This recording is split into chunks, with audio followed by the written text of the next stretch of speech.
You doing? Well, and you, it's good to finally speak to you. Yeah. Yeah, I've been. Anything in South Africa? It's hot as hell. It's middle of summer, so no, we sort of sweltering in a bit of a heat wave, but that's probably El Nino's fault. Yeah. It's the exact opposite. Yeah, where are you at the moment? I'm in Chicago. Oh, okay, so you freezing your butt off. Yeah. Yeah, sure. Yeah, as I say, I was actually watching CNN this morning, and it looks as if the West Coast seems to be getting a bit of a bashing as well. Yeah. So I think you're in a good place. You're sort of nearer the middle, which is not bad. No, not bad at all. But say, it's good to finally speak to you. As to say, congratulations. As to say, you've probably heard it a million times, but to say, phenomenal album. Thank you. I have to tell you a story about the album. I can't remember the date exactly, but soon after the album was released in America, I started hackling your record company here, who at that point were sort of unaware of what you were doing. And after a serious push, just from my part, I tend to be sort of anal in trying to get things out that I sort of believe in. That they actually did a local release on it, and it's done particularly well. Out here, which is great. I couldn't give you figures at this point, but to say your success has been enjoyed here as well, which is great. Oh, cool. I didn't even know that. Yeah. I had no clue how what you were doing there. Yeah, no, it's just I got a hold of the album, to say, quite early in the campaign out here, and I do a college show which is soon to be syndicated around the country, and it was one of the sort of well, it's probably the alternative of the MTV Buzzbin, where we had this major focus on it, just based on the fact of it being obviously as good as it is, which I think the rest of the world has sort of told you as well. Yeah, but thank you very much. No, it's a pleasure indeed.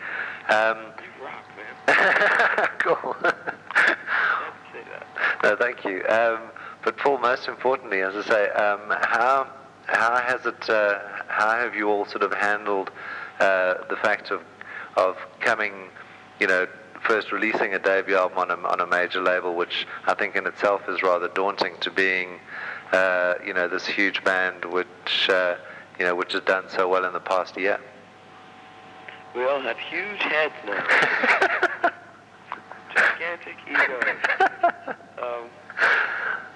I have to say that, if I could pat us on the back for anything, I would say that I think everyone in this band is handling everything really, really level-headedly and really well.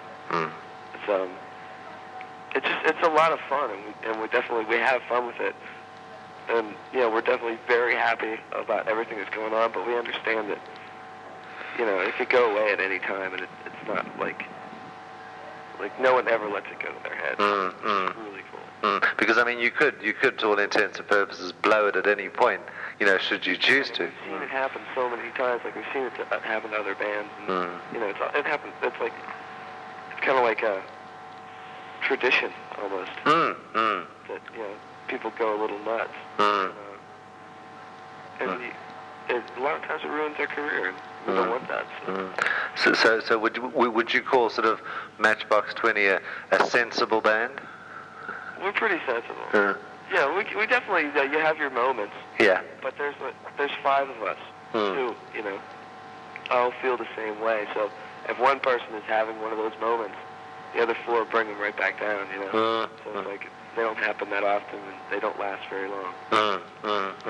Now, as I say, what was interesting to me was that on the surface, of yourself and someone like you, it seemed like, another album, another sort of modern rock album that, had been picked up, initially by college radio and, had enjoyed a following. But although, as I say, the tracks in themselves are have been great radio hits. There's more going on there that you are able to sort of turn people around and actually make them sit up and listen, because I think compared to I think the college market is probably less critical, but you've now in the last year as well broken into the mainstream market. But what do you think it is about what it is that Matchbox 20 do that actually turned people around to the point that they have embraced the band? So well, I don't know. I mean, I think maybe, I hope that it's because the people are relating to the songs. And like Rob writes the type of lyrics that they're about how people deal with people, and a lot of people can relate to that, and there are different situations that he writes about a lot of people have been through, so I'm thinking that maybe that's why. But the definite answer, I don't know. If I did, our next record would be also so successful. Yeah, well, which it will be, But now, also sort of looking at it, because you always, I'm sure you sit back and look at how things have gone, over the last 18 months, and thought to yourself, gee, But I think the interesting thing is that your success was staggered, in the sense that it wasn't sort of immediate. It did take a while, and I mean, especially, if you take a single like Push, that even when I was in the States October last year, it was still on high rotation. And I mean, and the song to that point had been out, for quite a few months, but it was still right up there. Do you think that actually helped in breaking the band? I think it helped in making us a better band. I mean, looking back, I'm very, very happy with the way things happened. Like, at the time you're sitting there when it's, things don't seem like they're happening, and you're working, you're out there touring, playing to nobody, and you get a little frustrated at times. You're wondering what's going on, and if your record's even going to go. But in retrospect, like, that gave us the opportunity to get lost in America and become a good band. But you're playing every single day, and there's no other way to become a good band than to play in front of nobody. To have people, yelling, "You suck," have people walk out of your show. Yeah. You need that. That it's like character building, and it teaches you how to play live. We need that. I definitely think it was best for the band that happened. As far as with it being with our success, a lot of people don't even realize that our record was even out that long. Yes. They think that Push was our first single, and we just kind of came out from nowhere. From there, came out of nowhere. Did you actually, at the point of releasing the album and giving it across to Atlantic, did you sort of think to yourself, that you'd sort of pace yourselves? You thought, well, okay, if that happens, we'll do that, and maybe sort of conservatively look down the line and say, well, if we sell X amount, that'll be great, because we can always make up for it on the next album. And then all of a sudden, boom, the album takes off, and you're going, oh, okay, hold on, we didn't actually plan it quite that way. Yeah, we actually didn't really think anyone would like it. Okay. We really hoped that people would like it, but you have no idea, because you're so wrapped up in it. True. You're so you just did you just recorded this record. You just wrote these songs, and everything is so new. You were so wrapped up, you couldn't see if you made a mistake or not. And we had people around us telling us that they liked it, so that kind of gave us a little bit of confidence. Yeah. But we didn't know what to expect. We really didn't. And has obviously with each single sort of making the band sort of stronger, was that does it sort of now for you make it more difficult in actually selecting what the next single is going to be? I mean I know you just about to shoot a video for your fourth single now. We actually just did 2 weeks ago. Oh, great. Okay. Now, does it sort of make it more difficult? I know obviously the record company has a lot to do with it, but you are sort of sitting there going, okay, but now do we try and bring out a track that's that does it have the same elements, or do you want to expose something different? Yeah, it's definitely a lot harder. Like with this, with the new single that's coming out here in the States called Real World. That was kind of a conscious thing on our part to put that out because it shows another side of the band and it shows another side of Rob's, like the way Rob writes lyrics. Right. It's a little bit more image oriented than most of his songs, and it's also it's definitely more upbeat, a little bit more happy. It's probably the happiest song on the record. I would say. Yeah, true. I have to agree with you. As I say, not that there's a. Yeah, I mean, I think the musicality of it, as I say, lyrically, yes, happier, but definitely as punchy. Yeah. So it's like, and we wanted to, kind of show that side of us. We've been this, angry little rock band for a little too long, We wanted to show that there's a lot more to it. Now, as I say, talking about that, is it interesting to you to sort of, get feedback from people and read about, read reviews and various things on how people have actually interpreted the songs in, I'm sure countless different ways. Is that an interesting aspect to actually see how people have actually interpreted what you are doing? Oh, definitely. It's as far as like reading reviews, I definitely find it pretty entertaining because the majority of them are bad. We're not exactly a critic's darling, Yeah. I kind of enjoy reading them. They're pretty funny.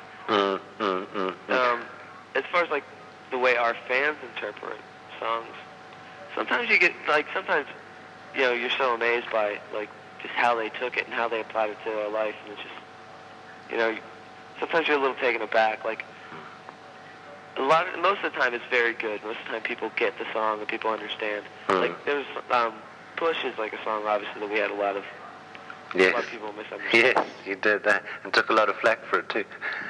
Yeah, definitely did. And, like I remember like one time Rob had a guy come up to him and he's like, "Man, I can relate to that song so much. I know what you mean. My girlfriend, she pisses me off so much. And sometimes I just want to hit her." No. And I was like, wait, no, you don't get it. You don't know what I mean. You have no clue what that song was about. Get away from me. Things like that. That's a little odd to take. Sure. Because I mean, sorry. You can't control how people are going to take your song. You have no control over that, and you shouldn't have to. No, true. But then again, with the amount of, I mean, there's a certain amount of responsibility that comes with, with the success that you have. And sort of looking back at the album, you sort of think to yourself, when we approach the next album, maybe we can't really, we can't be that direct, or we can't say, things that, or record songs the way we did on the, on the first album, because of the way people interpret it. Yeah, I couldn't. I don't think that we could ever be like that. In honest, I mean, it's because our record did well. We can't change the way we do things. No. It's like we could always have to be as direct as we were in the first one. Sure. Because that's just the way that we see things. Sure. And I don't think that because you're doing well, you suddenly have a responsibility to change who you are. To be this person that you're expected to be. True. Because that is sort of almost expected. Yeah, and there's a reason why you did well. Obviously, maybe you did well because you were direct. You don't really know. Yeah, true. And it's not true.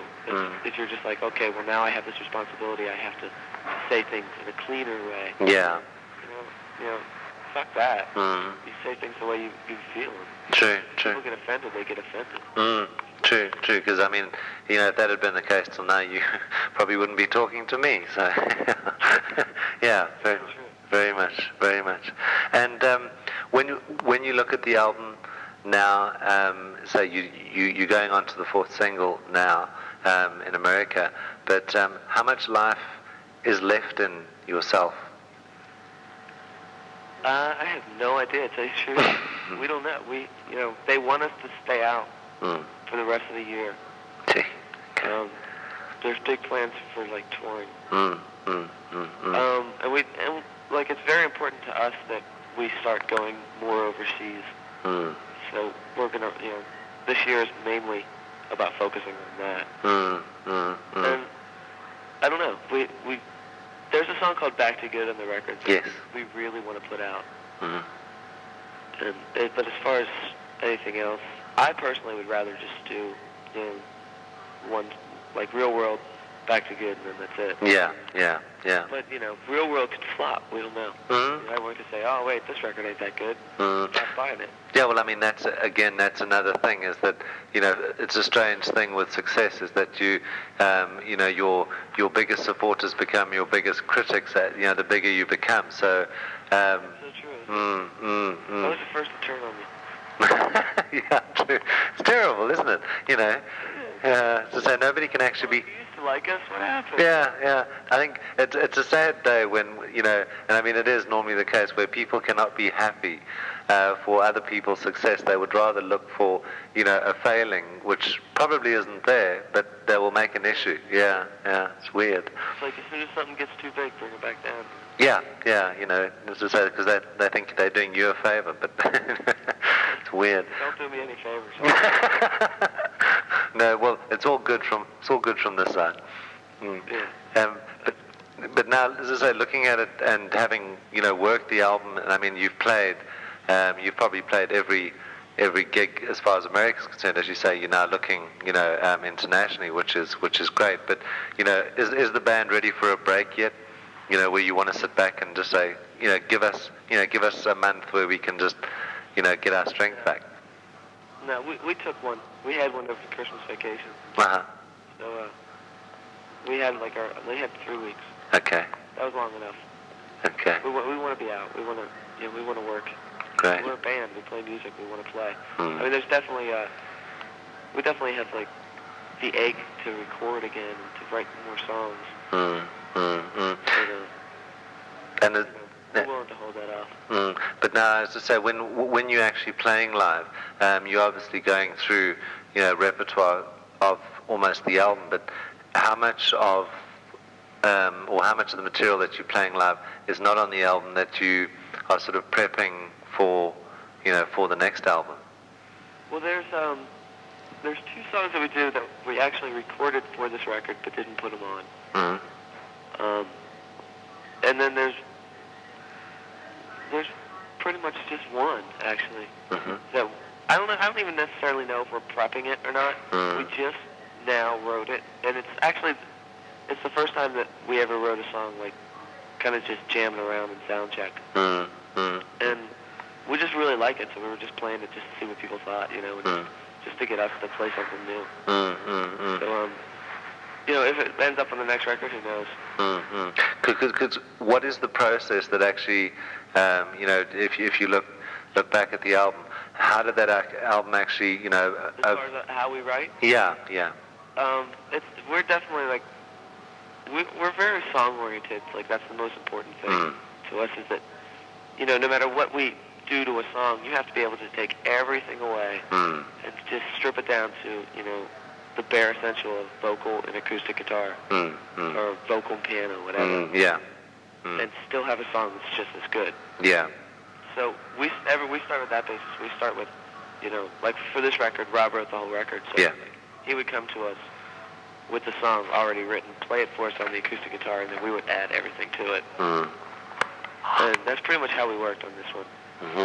And I think most likely that's how we're going to work. Okay. Oh, I'm on TV right now. Oh, right. That's... Right now, my record is on sale for $11.86. Target.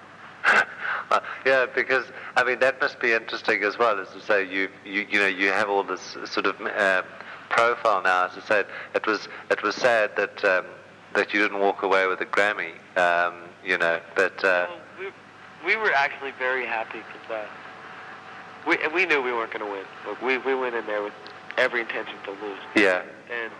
But we were thinking that we would lose to like Fleetwood Mac or Aerosmith, and we lost to the Wildflowers.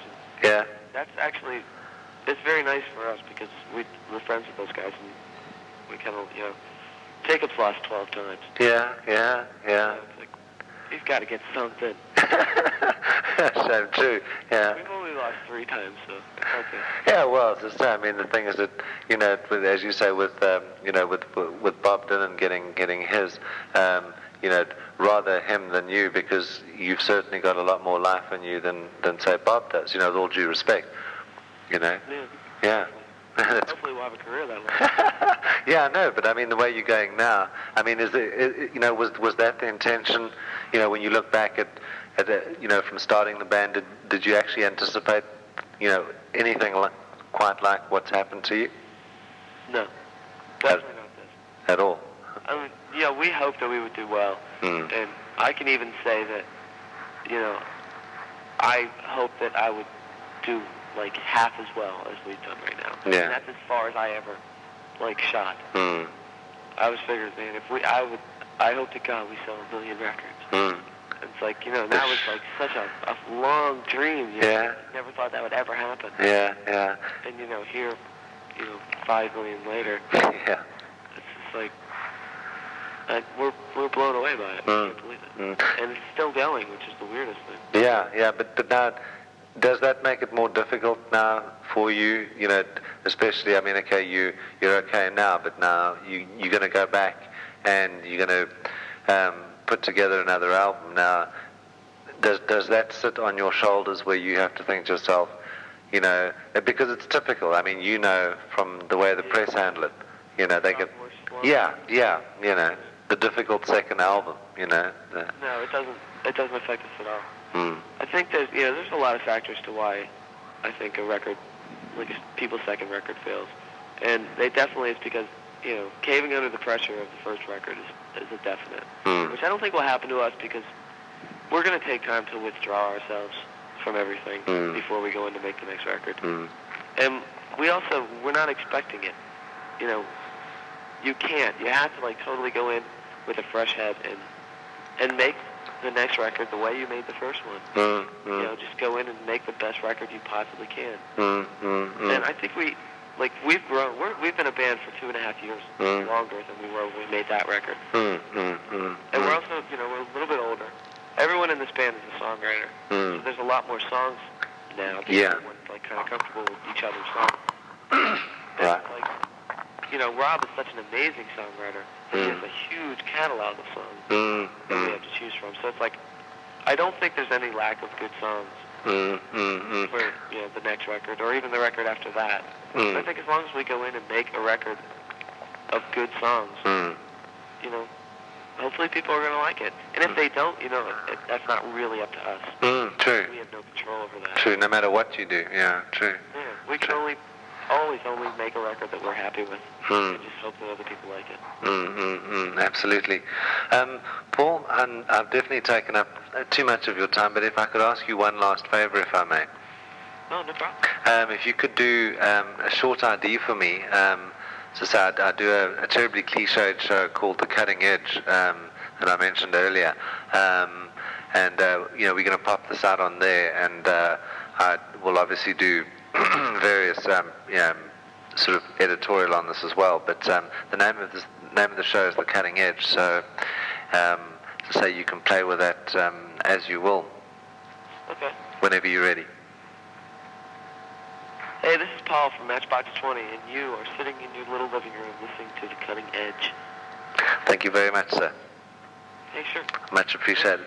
And congratulations. I do hope that, if you get as far as I say, the UK and Europe, it's basically just straight down.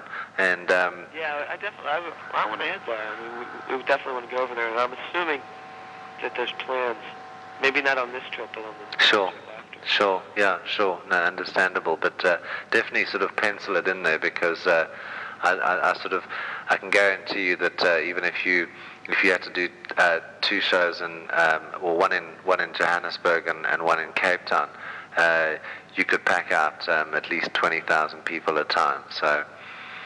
Oh, you're kidding? Yeah, no, absolutely. You'll be surprised. A lot of people. That's what we're doing here. Yeah.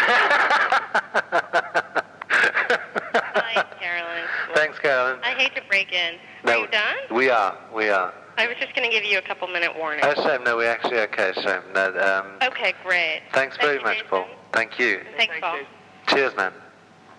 Yeah. Bye now.